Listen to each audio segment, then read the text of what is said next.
Hi, everyone. Welcome to our live show. I'm immigration lawyer John Khosravi, founder of the JQK Immigration Law Firm, headquartered in Los Angeles, but we handle cases from everywhere in the world, focus on people applying for family-based green cards like marriage and fiance visas, people who are starting small business, the E2 investor visa, the L1, and also people with extraordinary ability, EB1 and national interest waiver green card processes. So it's a lot of fun. We like helping these interesting clients of the immigration process, which is getting more and more convoluted and just complicated as we go on under the Trump administration. Different versions of bad news come in pretty essentially every day. It's very stressful, but you're in it, you're a fight, you're a lawyer, you're supposed to deal with stress. That's just how it works. So we're happy to be here with you to answer some general educational purposes questions, not intended as individual legal guidance, on YouTube, LinkedIn, Instagram, and on TikTok. So feel free to shoot out your questions. Again, it's not intended as individual legal guidance. It's not personal, but it's your topics that we know. We give you a general idea of what's going on because the immigration process is just so complicated. Now, some of the crazy news you might have heard over the weekend is the Supreme Court saying that for now it's okay in Los Angeles or in the country for ICE officers who just see someone who's speaking with an accent essentially, or they think is a foreign person, to stop them, detain them, hold on to them, ask for ID. Something that's been illegal for the country forever. That's a weird thing that's happening, and hopefully that could change back somehow. Wiser people will come in charge. We have a question from Ahmed Ashraf. Asks, "Hi, I'm asking: is a single visit between couple is enough for evidence, U.S. Embassy, or should you visit each other more than one time?" Visits alone are, I mean, it's more you visit, the better, but there's more things than visiting that could show your relationship history. If you're talking about a relationship-based visa, it could be K1. So you need to have one instance where you see each other in person. That's the minimum requirement.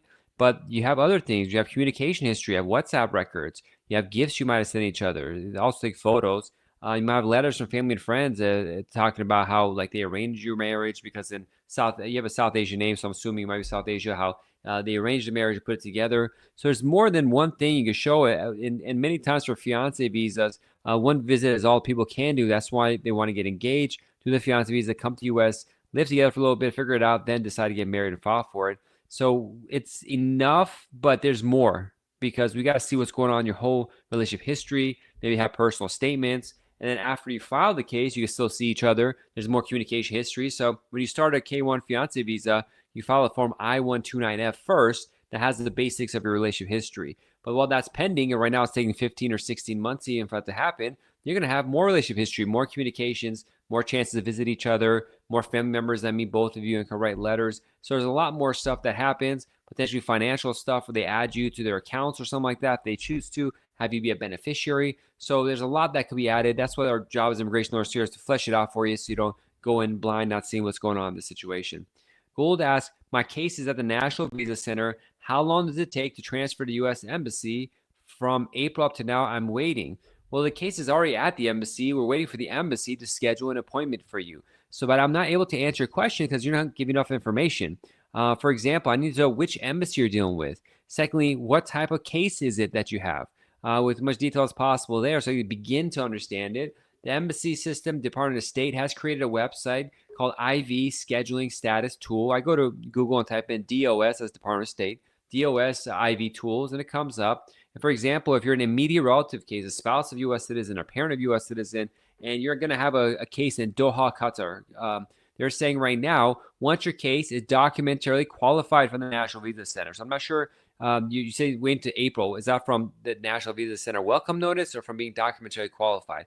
But assuming it is, if you're going to Doha as a immediate relative case, they're currently scheduling interviews for not having the interview, but scheduling the interview for cases filed in October or documentarily qualified in October 2024. And it varies dramatically depending on the embassy.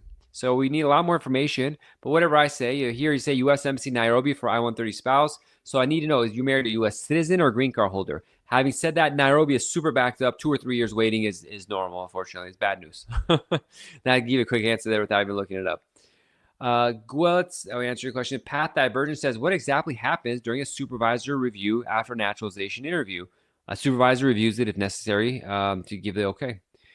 Just exactly what it sounds like. Daniel Abraham says, "Hello, sir. When you apply for N400 90 days prior to 90 days, does USCIS typically wait until your 5-year green card anniversary to adjudicate your case?" Yes.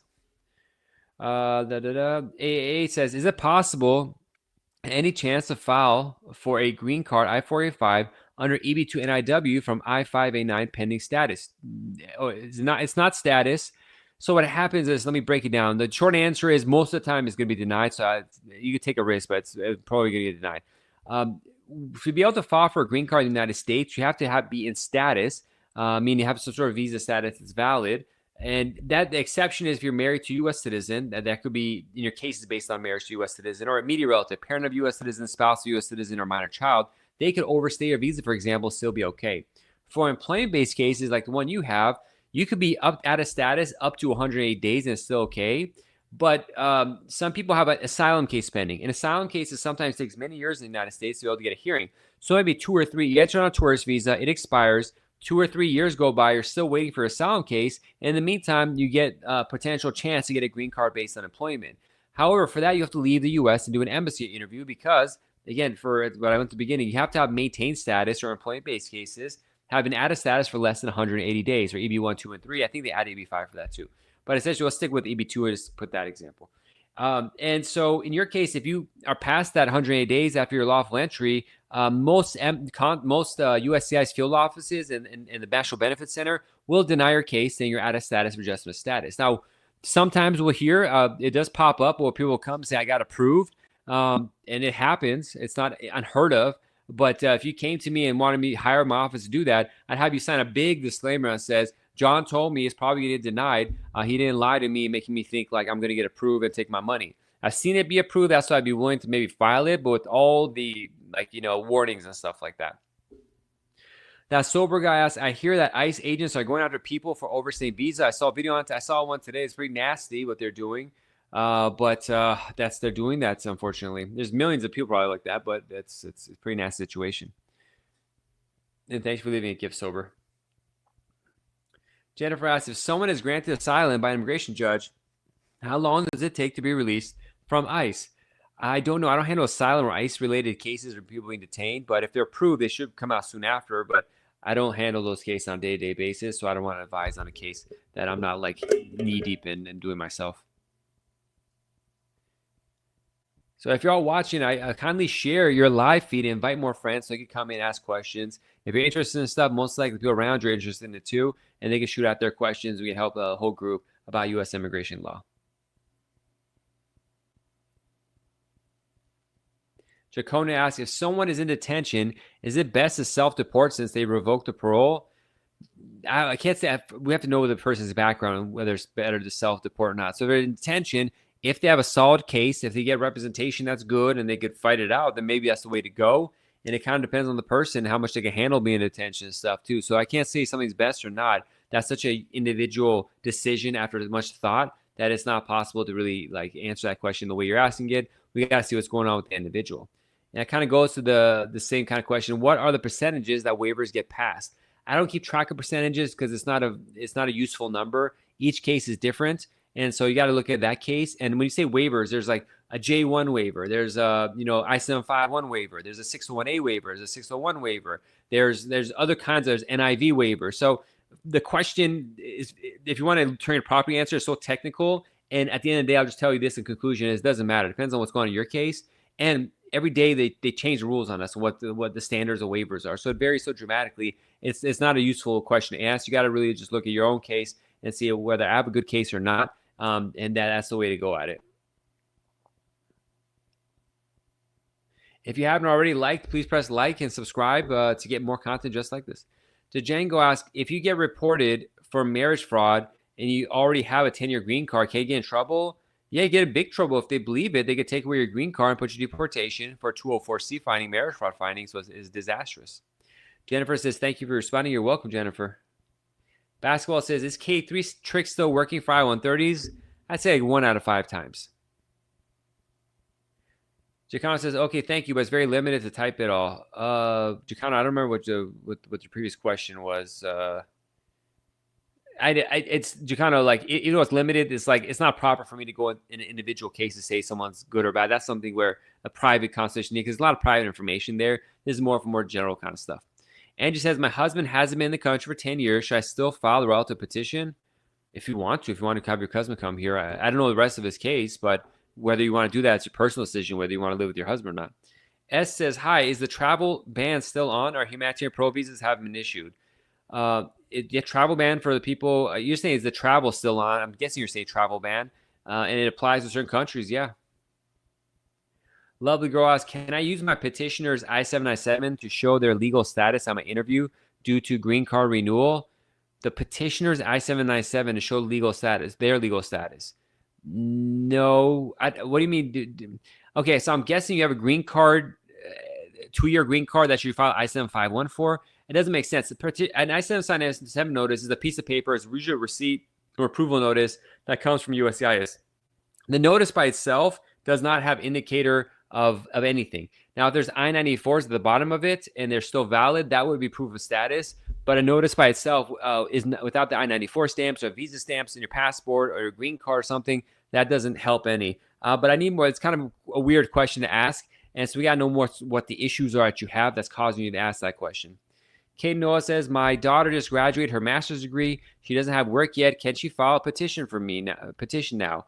If she's 21 and a citizen, she could file for a parent's petition and get that started.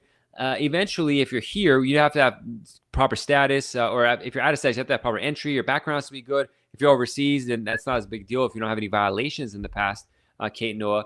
But the part that becomes a problem is just financial backing. So if she doesn't have she's not working, you need to get a joint sponsor. So it's as long as she's 21, that's the minimum threshold. But her graduate school and stuff doesn't matter. What matters is either she has enough money to sponsor you for the IA-64 affidavit support, or that you should get a joint sponsor. So that's more important there. Golly asks, if I'm in good financial standing and health, how do I prove my husband is needed? We have to file for hardship.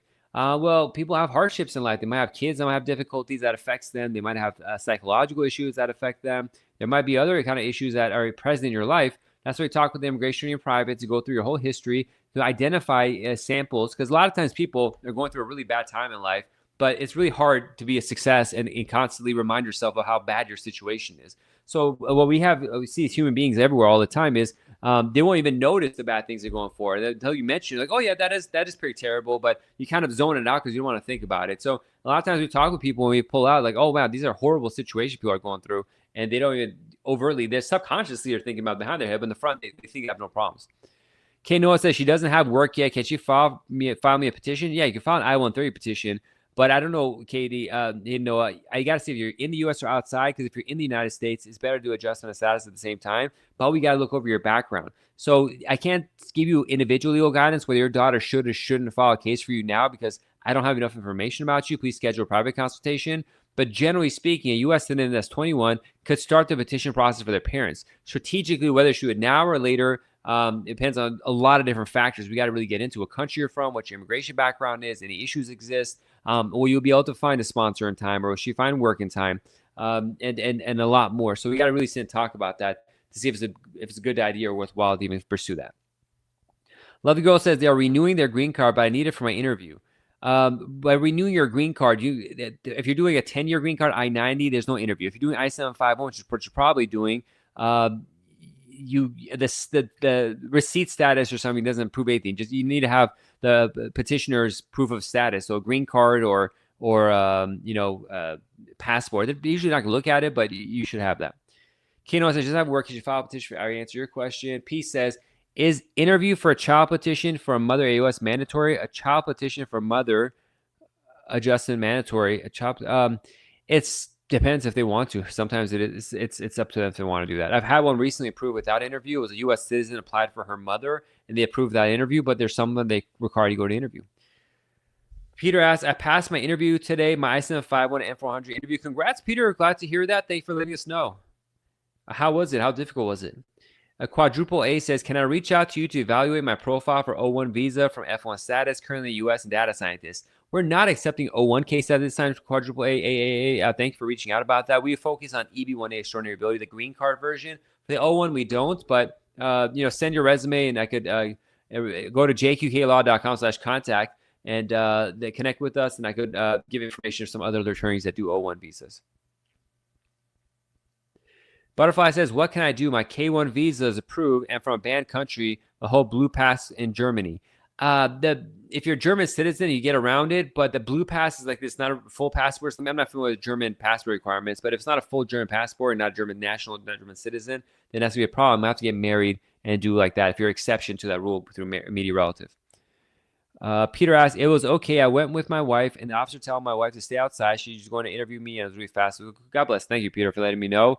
I'm happy that it went down smoothly. Congrats on becoming a citizen. Once you do your oath ceremony, if you haven't done so already, apply for U.S. citizenship as fast as possible after that. Angie says, I was told by a lawyer that ICE is detaining people at the marriage interview and could be deported. Yes, they are doing that. It's not widespread, but fortunately, it is happening. Miss Bionumi says, I was paroled in the U.S., I-485 pending, but parole was revoked, possible denial. Not possible denial. I mean, I don't know your case, so I can't say possible. So you could have the case be fine. I had a case like that approved recently, but it depends on your background and if the government wants to be annoying about it, if they want to give you problems. Or they could if they want to, but it could be approved too. Butterfly says, what can I do if my mom's work permit has arrived after 9 months, has not arrived after 9 months of receiving receipt number? You could call and request an expedite request. There's not much you can do. Miss Bound says, answer your question, Miss Bounty. Is the USCIS moving faster? In some cases, yes. In some cases, no. There's so many different kinds of USCIS cases. So that question is just too broad. Mole says, my 16 was approved I-130, but when he was 14, he got a felony. Can I still apply for a green card? When he was 14, he got a felony. We got to see. Sometimes there's a law that says the immigration department shouldn't consider crimes under age of 18, but I'm not sure it applies. It probably doesn't. I think you're okay, but I need to research it because I'm not used to seeing a 14-year-old with a felony. So we got to see what's going on. Maybe on discretion they could deny it. I got to learn more about that or schedule a consultation with an attorney for them to study it. Okay, now it says, very clear, sir. Thank you so much. You're welcome. Lovely Girl says, can I use the old green card in the notices? It's an I-130 case. I can't tell you what to use, Lovey. You're getting very detailed in the questions, and I don't want to give you advice on what you could use, and it's problematic without fully seeing what the documents are and relying on yourself. I got to see why you're worried about this, why you don't have the document in the first place. We can easily request it. So we got to know more information what's going on. Best to schedule a private consultation. Evie says, is AP still okay to do? For the most part, depends on your background, but it's working. Are they letting people back in? Yeah. Now, if you have a bad case or problems in your history, then that's going to be a problem, but for other people, it's cool. Butterfly 12 says, my mom's, we answered your question, Butterfly. P says, how long is the EAD card based on asylum replacement application takes to get the green card issued? How long is the EAD card based on asylum replacement application takes to get the card issued? It varies. I don't keep track of the timelines on that. Gap says, hi, I have a question. Can I go, please? My husband is detained. Please help.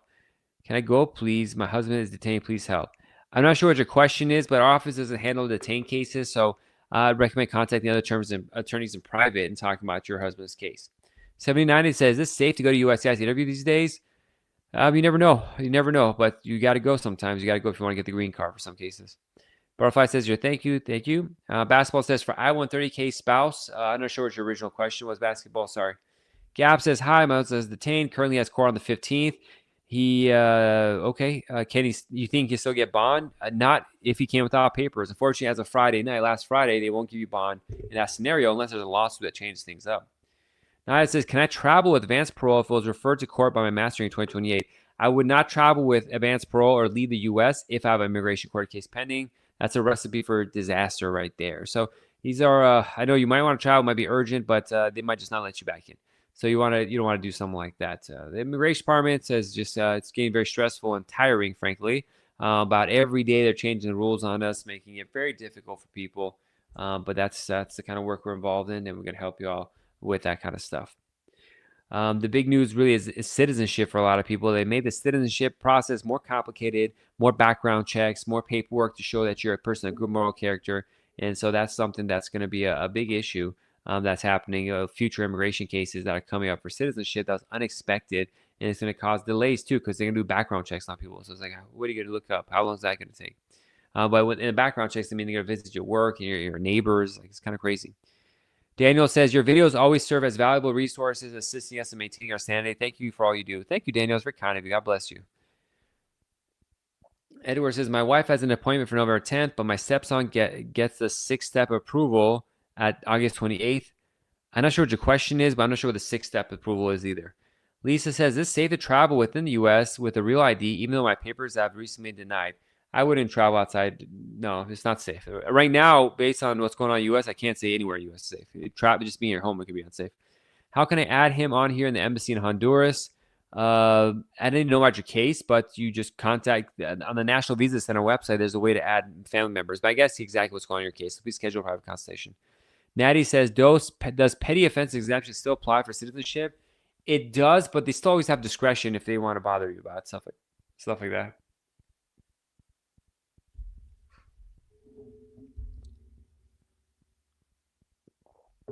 I do need to mention that if you're all interested in having a private consultation, go to our website, jqklaw.com/contact, and fill in the boxes there to schedule that. But also, we have two guides.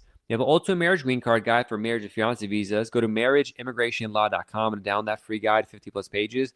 But we just launched the Ultimate Citizenship Naturalization Guide, 50-plus pages there of content going down through the whole process of immigration so you have a better understanding of what's going on. Go to jqklaw.com/citizenship to download that guide. It's jqklaw.com/citizenship. Manuel Santana says, I submitted the I-130 for a Mexican wife and stepdaughter 45 days ago. How long is the wait and expectation? We did this way to keep crossing with a tourist visa and global entry status. So first of all, you're a U.S. citizen, Manuel, or a green card holder. If you're a citizen, you needed 2 I-130s, one for each of them. But it's taking average 12 to 14 months to get the I-130 approved. And Mexico is starting to back up when it comes to the embassy interviews time. It was gotten fast, but it's slowing down again. Last I checked, it got to like 6 months, but last I checked, maybe a month ago, it was like a year or something like that. So if you're going to do it for a immediate relative, like it is your case in Ciudad Juarez, Mexico, right now they're scheduling interviews for May 2024. So that's bad. It's going to take a year and a half. So you probably got, unfortunately, like 2.5 years left. If I'm doing my math right. So it's going to be a while, unfortunately, before you get the family situation together there. Sorry to say. Let's go back to our Instagram page. There we go, Manuel. Thank you for your question. User 73 says, I applied for naturalization after my 10-year green card has expired for a month. Is it a problem with that? They updated the rules about expiration of the green card and apply for naturalization. I can't remember all of it because it used to be you have to renew it at first, but most of my clients still have their green card happening before when we file, so I can't remember the rule off the top of my head. You have to search the policy manual for that. Simeon says, hi, I overstayed my visa and married a U.S. citizen, and we are living together for 2 years. Download our guide, the Ultimate Marriage Green Card Guide, Simeon. Go to the website. It's called marriageimmigrationlaw.com. It's www.marriageimmigrationlaw.com. Then schedule a private consultation. The overstay is a little risky right now because the Trump administration is sometimes detaining people for that. But we got to see, most of the time they don't, but it does happen. There's more and more occurrences of this being heard of. So things are getting really worse, but you may not have any choice. If you leave and do the process through the embassy, which they want you to do, you might be subject to a 10-year bar. So that becomes a big problem too. Depends on what kind of visa you had and which background. There's just a lot going on of information that we need to know. All right, so we got 6 more minutes. We throw out your questions. Crispy asks, question about Form I-129F. How can I get good information? I mean, they have a lot of videos breaking down. You can go to our guide. Go to marriageimmigrationlaw.com. Crispy, marriageimmigrationlaw.com. Download our Ultimate Marriage Green Card Guide. And then there's videos in there. Watch my YouTube videos. If you want good information, cough up the money. Schedule a private consultation with a couple of attorneys. A lot of people do free consultations. We don't. But do it to talk with different people and get good information. That's how you get good information. You get to go to specialists. Some of them are going to have bad information. Some good. Some are free. Some are expensive. You put it all together and you make a decision what's best for you and your family. Chana says, what's the next step after I-130? If it's approved, then, and thank you for the gifter badge, then it depends on what kind of I-130 it is, who the petitioners are, the green card holder if and what the family relationship is with the foreign person. But eventually, if you're outside the United States, you do consular processing with the embassy to get an embassy interview. And then if approved, you come to the United States, get a green card. Bendy says, my son will be 21 next year. Is it possible for him to start my paperwork for us parents? Maybe. Did you enter the U.S. with the visa with permission? Jay Hussein says, how long is embassy taking to schedule an interview? Well, it's the embassy that takes that. It depends on what kind of case you have and which embassy you're dealing with. So it's very specific. Manny says, can a K-1 visa holder apply for asylum if the U.S. citizen fiancé denies to marry? Asylum is one of the exceptions that will allow. You can't do other stuff, but asylum is always there. But you have to have a good asylum case, and those are backed up too. You might end up going to immigration court, so it's not a fun experience. Hussein says London. So, okay, Jay Hussein, if you're married to a U.S. citizen and your case was documentarily qualified, by London. London is pretty fast, but then again, there's a person who comes on the show all the time, so they haven't been scheduled they're supposed to. Jay Hussein. So they're scheduling cases that were documentarily qualified in July. So I need more information, but 4 to 6 months is normal. Vandy says K visa. So yeah, if your child's 21, you enter with visas, overstays. You don't have any criminal history or removal court history. Depends on what kind of visas you had too. Is it J1? There's a lot of specific nuances I got to go through, but generally it is possible. But I got to go through your case. So please schedule a private consultation, Bendy. JQKlaw.com/contact, and we'll have a video meeting with you, your spouse, and your child to go over everything. There's a financial sponsorship portion. We got to see if they're working, if you need a joint sponsor. Let's see what's going on in your background. Did you falsely claim to be a U.S. citizen or not, or fill out an I-9 form that was incorrect? There's like 20 minute things we got to drill down and make sure they're okay, so you don't get yourself in trouble. Simeon says, I applied for adjustment of status and having my work authorization and having my working authorization of Social Security. I don't know your question, Simeon, but thank you for the badge. Intello says, if I'm removal proceedings, should I file the I-130 before filing a motion to terminate the removal? Probably, but we got to see what kind of I-130 it is and like your motion will be based on. So if you're going to do something like that, you should have a lawyer. Don't even listen to a person on video here. Probably yes, but like schedule a consultation with an attorney talk about that. Applesauce says, what's your hourly rate? I don't talk about my rates because they're going to go up in 3 months. So then it's going to be this record of me saying it's something that people say you lied to me or something like that. But at the end of the year, it's going to go up. So if you all want to hire, get in quick or schedule a private consultation to discuss that. User 73 says, if I traveled 10 years ago for more than a year using a white passport, would it be a problem for 100?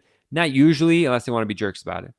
Hota says, did my adjustment status interview from May until now, no decision, what's next? I got to see your case, what happened, what was said, what your background is, and maybe it's just writing a letter might solve it. We had that happen actually this morning, a case of mine where the person went to adjustment status interview 4 months ago, and 3 months into it, I sent a letter to the office about 2 or 3 weeks ago. I said, hey, what's going on? Why is it not approved? And just today we got the approval notice. Very excited. That was a case that was pending for 5 or 6 years. Previous attorney messed it up, so it was like a lot going on. Hot Gal says, answer. The Chosen says, should you go update your social security number after oath ceremony? Will it automatically update? It was supposed to automatically update. The Doge and Elon Musk changed it. So yeah, once you get the oath naturalization certificate, you should first apply for your passport, probably get that in.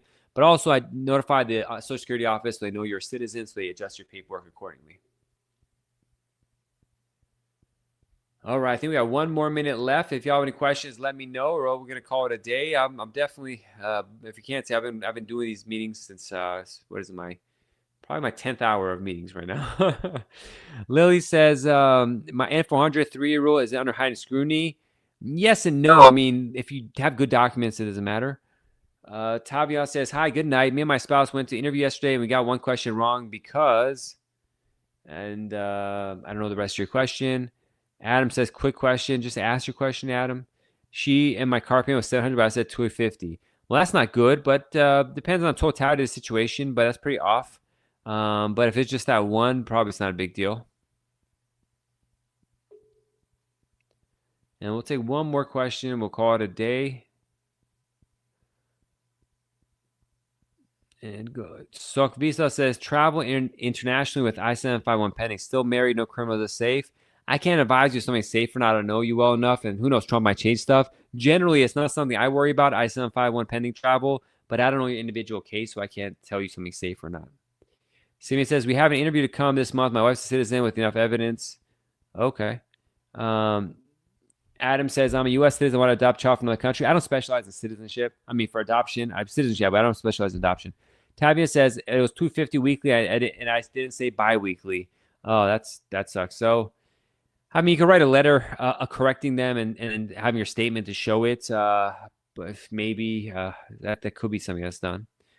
All right, everybody. Thank you so much for listening and coming on the show. I'll be back again next Tuesday, 4 p.m. Pacific time, 7 p.m. Eastern. Take your questions live on YouTube, LinkedIn, TikTok, and Instagram. If you want to schedule a private consultation, go to our website, jqklaw.com/contact, and download our ultimate guide, Ultimate Marriage Green Card Guide at marriageimmigrationlaw.com, and Ultimate Citizenship Naturalization Guide at jqklaw.com/citizenship. I'll help you get started on what you need to know before you even call a lawyer, so you can figure out what the situation is and be able to judge a lawyer and see if they know what they're talking about. Thank you so much, everybody. Be safe. I'll see you all next time. God bless.